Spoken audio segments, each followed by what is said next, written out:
কিরে,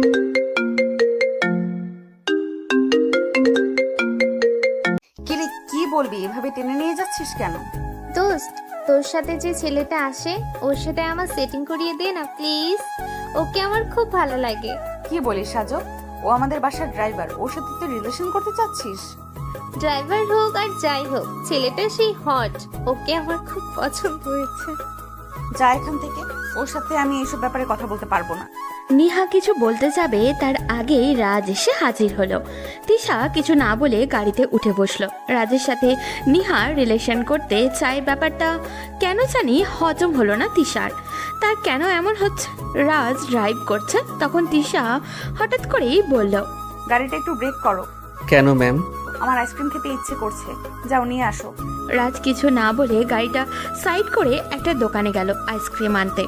সে দোকানদারের সাথে কথা বলছিল, হঠাৎ করেই পেছন থেকে চিৎকার শুনতে পেল। হেল্প হেল্প, প্লিজ আমাকে বাঁচাও। আজকে তোকে কেউ বাঁচাতে আসবে না। তোর বাবার অপরাধের কারণে তোকে মরতে হবে। খান সাহেবের সাথে তোর বাবা কি করেছিল সেটা কি তুই জানিস না? সত্যি বলছি, আমি এসব ঝামেলার ব্যাপারে কিছুই জানি না। আমি শুধু জানি তাদের মধ্যে ঝামেলা চলতেছে, কিন্তু এর কারণ আমার জানা নেই। কিন্তু তোকে এর শাস্তি পেতেই হবে। তোর বাবার কারণে খান সাহেব ঠিক মতো কোনো কাজ করতে পারছে না, সেজন্য খান সাহেবের অর্ডার তোর ডানা কেটে দিতে হবে। এই কথা শুনে তিশা অনেক ভয় পেয়ে যায়, কারণ এই লোকগুলো বন্দুক নিয়ে দাঁড়িয়ে আছে। তখন সে বাঁচাও বাঁচাও বলে চিৎকার করতে শুরু করে। হঠাৎ করে রাজ সেখানে চলে আসে এবং সে ছেলেগুলোকে মারতে শুরু করে। রাজের হাতে থাকা লাঠির আঘাতে ছেলেগুলো এখন পথ খুঁজবে, কিভাবে পালাবে। তোদের কত বড় সাহস! এখানে এসেছিস খুন করার জন্য, তাও আবার আরেকটা লোকের মিথ্যা নাম নিয়ে। তোদেরকে এমন শিক্ষা দিব আর কোনোদিন মিথ্যা বলার সাহস পর্যন্ত করতে পারবি না। কয়েকটা ছেলে পালিয়ে গেল, আর দুইটা ছেলে পালাতে না পেরে সেখানেই বসে কান্না করতে শুরু করলো। তিশার কাছে ক্ষমাও চাইতে শুরু করলো তারা। তখন রাজ তাদেরকে মারতে মারতে অজ্ঞান করে ফেললো এবং ফোনে কাকে জানি কল করলো। একটু পরেই সেখানে দুইটা ছেলে চলে আসলো এবং অজ্ঞান হয়ে পড়ে থাকা ছেলেগুলোকে নিয়ে চলে গেল। এতক্ষণ তিশা ভয়ে এক কোণায় দাঁড়িয়ে সব দেখছিল। সবাই চলে যেতেই তিশা রাজের সামনে দাঁড়িয়ে বলল, রাজ, তোমাকে অসংখ্য ধন্যবাদ আমাকে বাঁচানোর জন্য। আমি ভেবেছিলাম তুমি এখনো দোকানেই আছো। কি বলছেন ম্যাডাম? এটা আমার দায়িত্ব। আমি শুধু আমার দায়িত্ব পালন করেছি। আমাকে রাখাই হয়েছে আপনার নিরাপত্তার জন্য। আমি তো তোমাকে পাঠিয়েছিলাম আইসক্রিম আনার জন্য, ভেবেছিলাম তুমি ওখানেই আছো, সেই জন্য অনেক বেশি ভয় পেয়ে গেছিলাম। কোনো চিন্তা করবেন না ম্যাম, আমি যতক্ষণ আছি আপনার কোনো ক্ষতি হবে না। আচ্ছা চলো, এখন আমাদেরকে বাসায় ফিরে যেতে হবে। এখানে থাকলে আবার বিপদ আসতে পারে। বাসায় গিয়ে আব্বুকে সেটা জানাতে হবে। আকরাম খান কেন বারবার এটা করে সেটা জানতে হবে। ম্যাম, আমার একটা কথা আছে। বলো। আমার মনে হয় আপনি আগে সবকিছু জেনে শুনে সিদ্ধান্ত নেন। এই লোকগুলো হয়তো মিথ্যাও বলতে পারে। কি বলছো? তুমি ওদের মুখ থেকে শোনোনি ওরা কি বলেছে? এর আগেও তারা আমাকে আক্রমণ করেছে, আর আকরাম খান ছাড়া বাবার আর কোনো শত্রু নেই। ওই লোকটা বাবার সাথে শত্রুতার কারণে আমাকে মারতে চাইছে। কিন্তু ম্যাম, আমি যতদূর জানি আপনার কোনো ক্ষতি করার চেষ্টা করবেন না আকরাম খান। উনি আপনাকে অনেক ভালোবাসেন। না জেনে একটা সিদ্ধান্ত নিয়ে নিলে পরে কিন্তু এটার জন্য আফসোস করতে হবে। রাজ, আমি জানি আমার শত্রু কারা আর আমার বন্ধু কারা, তাই তুমি এই ব্যাপারে কোনো কথা বলবে না। এটা বাবার কাছে গিয়ে জানাতেই হবে, না হলে তারা বাবার ক্ষতি করার চেষ্টা করলে তখন কি হবে? রাজ তখন তিশার সাথে চলে গেল বাসায়। বাসায় ফিরে আসার পর তিশা তার বাবাকে ডাকতে শুরু করলো। তার বাবা রিয়াজ চৌধুরী মেয়ের চিৎকার শুনে তাড়াতাড়ি নিচে নেমে আসলেন। তিশা তখন তার বাবাকে বলল, বাবা, এসব কি শুরু হয়েছে? আকরাম খান আজকেও কিছু গুন্ডা পাঠিয়েছিল আমাকে মারার জন্য। আমি কি করব বলো? রাস্তায় হাঁটতে পারছি না ভয়ে। কি? ওর এত বড় সাহস আমার মেয়ের সাথে এরকম করে? ওকে একটা উচিত শিক্ষা দিতেই হবে। অনেক করেছে ও, আমি ওর বিরুদ্ধে কিছুই করিনি। এখন ধৈর্যের বাঁধ ভেঙে যাচ্ছে। রাজ তখন তাদের দিকে এগিয়ে এসে বলল, স্যার, আমার মনে হচ্ছে এই বিষয়টা নিয়ে আমাদের আগে ভালো করে জানা দরকার। আগে থেকে সিদ্ধান্ত নেওয়া ঠিক হবে না, কারণ ম্যামকে যারা আক্রমণ করছে তারা ইচ্ছে করেই বারবার শুধু খান সাহেবের নাম নিচ্ছে। উনি হয়তো এই কাজটা করছেন না, ওনাকে ফাঁসানোর জন্য অন্য কেউ কাজটা করছে আর লোকগুলোকে বলে দিচ্ছে যাতে আকরাম খানের নাম নেয়। রাজ, তুমি চুপ করো। 1 বছর হয়েছে এখানে এসেছো, সেই জন্য এই ব্যাপারে কিছু জানো না। ও আমার এত টাকার কোম্পানি সব কিছু ধ্বংস করে দিয়েছিল। আমার থেকে লুকিয়ে সে বিদেশি লোকদের সাথে কন্ট্যাক্ট করে আমার কোম্পানি নষ্ট করে দিয়েছিল। ওকে আমি ছাড়বো না। আমার মেয়েকে মারতে চাওয়ার শাস্তি ওকে পেতেই হবে। স্যার, আমার কথাটা শুনুন। আপনি আগে সব কিছু দেখে শুনে ব্যবস্থা নিন। আগে থেকে কোনো কিছু করা। রাজার কিছু বলতে পারল না। রিয়াজ চৌধুরী রাগ করে বাসা থেকে বেরিয়ে গেলেন। তিনি কোথায় যাবেন এটা কেউ না জানলেও রাজ ভালো করেই জানে। রিয়াজ চৌধুরী তাড়াতাড়ি গাড়ি করে বেরিয়ে পড়লেন আকরাম খানের সাথে দেখা করার জন্য। তিনি তার অফিসে গেলেন। এরপর কোনো কথা না বলে সরাসরি আকরাম খানের কেবিনের ভিতরে ঢুকে গেলেন। এই ঘটনায় আকরাম খান কিছুটা অবাক হয়ে গেলেন। এরপর বললেন, কি ব্যাপার, হঠাৎ করে আপনি এখানে কেন? আমার অফিসে আসবেন ভালো কথা, অনুমতি নিয়ে প্রবেশ করা দরকার। এই সামান্য ভদ্রতাটুকু আপনার মধ্যে নেই? আমি তোকে কিসের ভদ্রতা দেখাবো? তুই কি আমার সাথে ভদ্রতা দেখিয়েছিস? তুই আমার মেয়ের পিছনে লোক লাগিয়েছিস আমার মেয়েকে মেরে ফেলার জন্য। যদি আমার মেয়ের কোনো ক্ষতি হয় তাহলে তোকে আমি ছাড়বো না। মিস্টার চৌধুরী, আপনি পাগল হয়ে গেছেন। আপনার মেয়ের সাথে আমার কোনো শত্রুতা নেই। আপনার মেয়ের বিরুদ্ধে কেন আমি লোক লাগাবো? আপনি না জেনে আমার সাথে লাগতে চলে এসেছেন। আমি সব কিছু জেনে শুনে এখানে এসেছি। তোর পাঠানো গুন্ডারা স্বীকার করেছে যে তুই পাঠিয়েছিস তাদেরকে। আমি ভাবতে পারিনি তুই এতটা জঘন্য হয়ে গেছিস।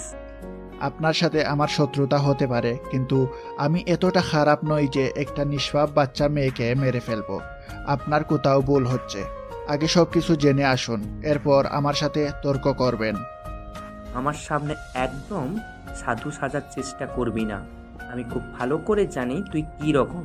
তুই নিজের স্বার্থ উদ্ধারের জন্য যা ইচ্ছা করতে পারিস।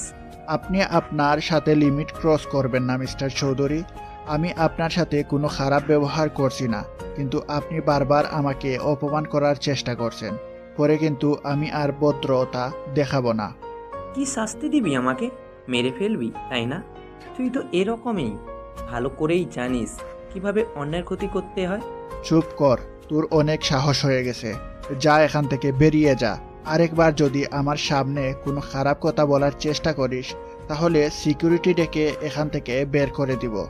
কি আমাকে তুই ভয় দেখাচ্ছিস? তোর কারণে আমার কোম্পানি ধ্বংস হয়ে গিয়েছিল, কিন্তু আজ দেখ আমার কোম্পানি দেশের টপ প্রতিষ্ঠান। তুই আগে থেকেই জানতি এরকম মিথ্যা ঝামেলা হবে, সেই জন্য নিজের ছেলেকে বিদেশে পাঠিয়ে দিয়েছিস যাতে তুই আমার মেয়ের ক্ষতি করে ফেলেও আমি তোর ছেলের ক্ষতি না করতে পারি, তাই না? আগে থেকে প্ল্যান সাজানো না থাকলে কি তুই এরকম একটা কাজ করতে পারতি? বল। এতদিন বুঝতে পারিনি, কিন্তু এখন বুঝতে পারছি সব কিছু তোর সাজানোর একটা নাটক ছিল। আমার সাজানো নাটক ছিল নাকি তোর সাজানো নাটক সেটা সবাই জানে। আমার আড়ালে অনেক টাকা সরিয়েছিস, সেই টাকাগুলোর হিসাব আজ পর্যন্ত মেলাতে পারিনি। আমি কোনোদিন কারোর সাথে বেইমানি করিনি। যদি বেইমানি করার চেষ্টা করতাম তাহলে এতদিনে তোকে মেরে ফেলতে পারতাম, কিন্তু আমি কারোর সাথে বেইমানি করি না, তার প্রমাণ আমি বারবার দিয়ে গেছি। আমি তোর সাথে আর কোনো কথা বলতে চাই না। তুই এখান থেকে বেরিয়ে যা। আরেকদিন আমার অফিসে তোকে যেন না দেখি। তুই যদি আমার অফিসে আসিস তাহলে আমার অফিসটা ধ্বংস হয়ে যাবে। আমি এখানে থাকার জন্য আসিনি, শুধু এটাই বলতে এসেছি যে আর একবার যদি আমার মেয়েকে মারার কোনো প্ল্যান করিস তাহলে আমি আর চুপ করে থাকবো না। রক্তের বদলা রক্ত দিয়ে নিব।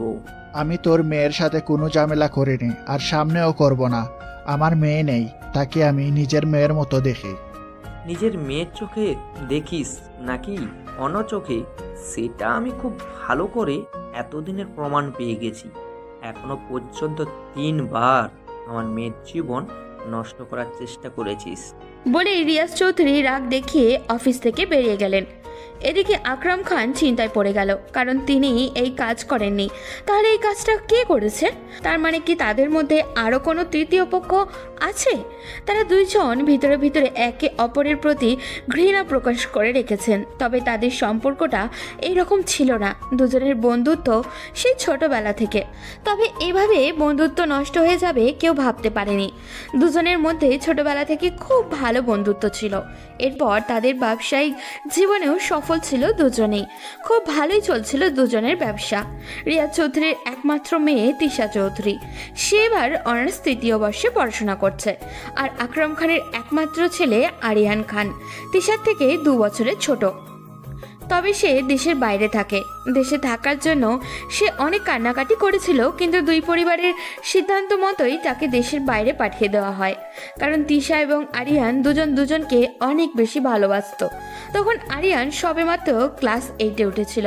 পড়াশোনায় তার একদমই মনোযোগ ছিল না। তার কাজ ছিল তিশা কারোর সাথে কথা বলছে কিনা সেসব দেখাশোনা করা। এইসব বিষয়ে তিশাও বেশ এনজয় করত, কিন্তু তাদের পরিবার বিষয়টাকে স্বাভাবিকভাবে মেনে নেয়নি, কারণ তারা ছোটবেলা থেকেই তাদের দুজনের বিয়ে ঠিক করে রেখেছিল। কিন্তু এভাবে যদি দুজন পড়াশোনা বাদ দিয়ে দেয় তাহলে ভবিষ্যতে কি হবে? সেজন্য তারা আরিয়ানকে বিদেশে পাঠানোর পরামর্শ করে, কিন্তু আরিয়ান কিছুতেই যেতে চাইছিল না। এরপর তাকে জোর করে পাঠিয়ে দেওয়া হয় তার ফুপির কাছে। কিন্তু ছোটবেলা থেকেই আরিয়ান ভয়ঙ্কর জেদি ছিল, সে কারোর কথা শুনতো না। সেই যে তাকে দেশের বাইরে পাঠানো হয়েছে, এখনো পর্যন্ত একদিনও কথা বলেনি তার পরিবারের লোকদের সাথে। তৃষাও আরিয়ানের সাথে অনেক যোগাযোগ করার চেষ্টা করেছে, কিন্তু সেও ব্যর্থ হয়েছে। তবে দুজনকে দূর থেকে অনেক বেশি ভালোবাসতো। হৃদয়ের সাথে যে টান ছিল সেটা কি কখনো ভুলে থাকা সম্ভব? এভাবে দেখতে দেখতে অনেক দিন কেটে যায়। এখন সবাই বড় হয়েছে। খান সাহেব এবং চৌধুরী সাহেব অনেক বড় একটা ডিল সাইন করলেন একটা বিদেশি কোম্পানির সাথে। সেখান থেকে তাদের ঝামেলার সূত্রপাত। দুজনেই অনেক টাকা ইনভেস্ট করে সেই প্রজেক্টে। বিদেশি কোম্পানির কাছে টাকা পাঠানোর দায়িত্ব ছিল রিয়াজ চৌধুরীর হাতে। তিনি টাকা পাঠিয়েও ছিলেন, কিন্তু পরে জানতে পারেন তিনি যেই টাকা পাঠিয়েছিলেন সেটা আবার বিদেশি লোকটা আকরাম খানের সাথে মিলে ভাগ করে নিয়েছে।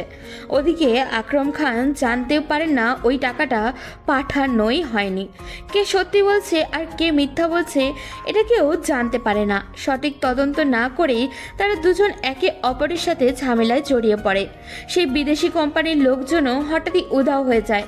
এক পর্যায়ে তাদের বন্ধুত্ব নষ্ট হয়ে যায়। একজন আরেকজনকে সহ্যই করতে পারত না। একে অপরের বিজনেসের প্রতিদ্বন্দ্বী হতে হতে এক পর্যায়ে তাদের দুজনের বিজনেস অনেক বড় হয়ে যায়।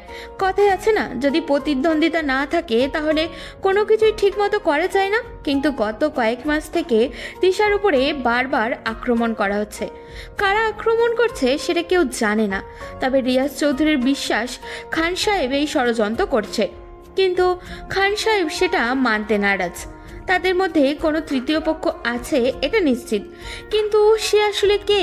ওদিকে রাজ তখন সেই দুইটা লোকের কাছে চলে গেল যারা তিশাকে খুন করার জন্য এসেছিল। তাদের বেঁধে মারা হয়েছে এতক্ষণ। রাজ তাদের দুজনের সামনে বসে জিজ্ঞাসা করে, সত্যি কথা না বললে তোদের দুজনকে এখনই খুন করে ফেলবো। বল, তোদেরকে কে পাঠিয়েছে? আমি জানি তোদেরকে খান সাহেব পাঠাননি, তাই ওই নাম বলবি না। সত্যি বলছি, আমাদেরকে খান সাহেব পাঠিয়েছেন ম্যাডামকে মেরে ফেলার জন্য। দয়া করে আমাদেরকে ছেড়ে দিন।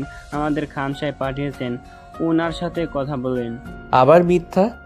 আমার সাথে মিথ্যা কথা বলার শাস্তি কি হতে পারে সেই ব্যাপারে তোদের কোনো ধারণা নেই, তাই এই দুঃসাহস দেখাচ্ছিস।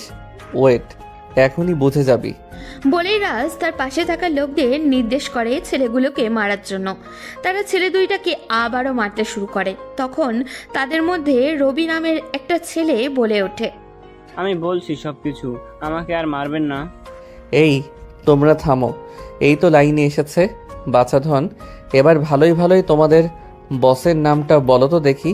আসলে আমরা আরিফ শিকদারের কথা মতো এই কাজটা করেছি।